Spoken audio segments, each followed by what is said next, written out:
മലയാളികളെ ആകെ ദുഃഖത്തിലാഴ്ത്തിക്കൊണ്ടാണ് സുബി സുരേഷിന്റെ മരണവാർത്ത പുറത്തുവന്നത്. പ്രേക്ഷകരെ ഏറെ ചിരിപ്പിച്ച് സുബി സുരേഷ് ഇനിയില്ല എന്ന് ഉൾക്കൊള്ളാനാകാത്ത അവസ്ഥയിലായിരുന്നു എല്ലാവരും. ഇപ്പോഴും ആ കുടുംബം അതിൽ നിന്നും കരകയറിയിട്ടില്ല. എന്നാൽ ഇപ്പോഴിതാ സുബിയുടെ കുടുംബം ആശുപത്രിക്കെതിരെ ഗുരുതര ആരോപണങ്ങളാണ് ഉന്നയിച്ച് രംഗത്ത് വരുന്നത്. ഈ വർഷം ഫെബ്രുവരി 22 ബുധനാഴ്ച രാവിലെ 10 മണിയോടുകൂടിയായിരുന്നു സുബിയുടെ മരണം സ്ഥിരീകരിച്ചത്. ഇപ്പോൾ സുബിയുടെ കുടുംബം ആശുപത്രിക്കെതിരെ രംഗത്ത് വന്നിരിക്കുകയാണ്. ആശുപത്രിയിൽ പ്രവേശിപ്പിച്ചത് മുതൽ അവർ നിരന്തരം പൈസ ചോദിച്ചുകൊണ്ടേയിരിക്കുകയായിരുന്നു. 25 ദിവസം സുബി ICUവിലായിരുന്നു.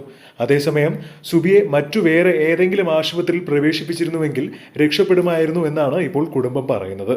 സുബി 21-ാം തീയതിയാണ് രാത്രി മരിച്ചു എന്നാണ് അവർ പറയുന്നത്. എന്നാൽ മരണം ഔദ്യോഗികമായി സ്ഥിരീകരിച്ചത് പിറ്റേന്നായിരുന്നു. പുരോഹിതന്മാർ നടത്തുന്ന ഒരു ആശുപത്രിയാണ് ഇതെന്നും ബില്ല് ചോദിച്ചിട്ട് പോലും തന്നില്ലെന്നും കേസ് കൊടുക്കാൻ പറ്റാത്ത ഒരു സ്ഥിതി ആയതുകൊണ്ടാണ് അന്ന് അതിനുവേണ്ടി അത് ചെയ്യാത്തതെന്ന് സുബിയുടെ കുടുംബക്കാർ പറയുകയാണ്. സുബി സിസ്റ്ററിന്റെ അടുത്ത് കനകസിംഹാസനത്തിന്റെ കഥ സംസാരിച്ചു കൊണ്ടിരിക്കുമ്പോഴാണ് മരിച്ചതെന്നും അമ്മ പറയുന്നു. മലയാളികളെ ഒരുപാട് വേദനിപ്പിച്ച ഒരു വാർത്തയായിരുന്നു നടി സുബി സുരേഷിന്റേത്. സഹപ്രവർത്തകർക്ക് പോലും സുബി സുരേഷിന് ഇങ്ങനെ ഒരു അസുഖം ഉണ്ടായിരുന്നു എന്നും സുബി മരിച്ചു എന്നറിഞ്ഞപ്പോൾ പലർക്കും വിശ്വസിക്കാൻ പോലും കഴിഞ്ഞിരുന്നില്ല എന്നാണ് ഫേസ്ബുക്കിലും ഇൻസ്റ്റയിലും കുറിച്ചിരുന്നത്.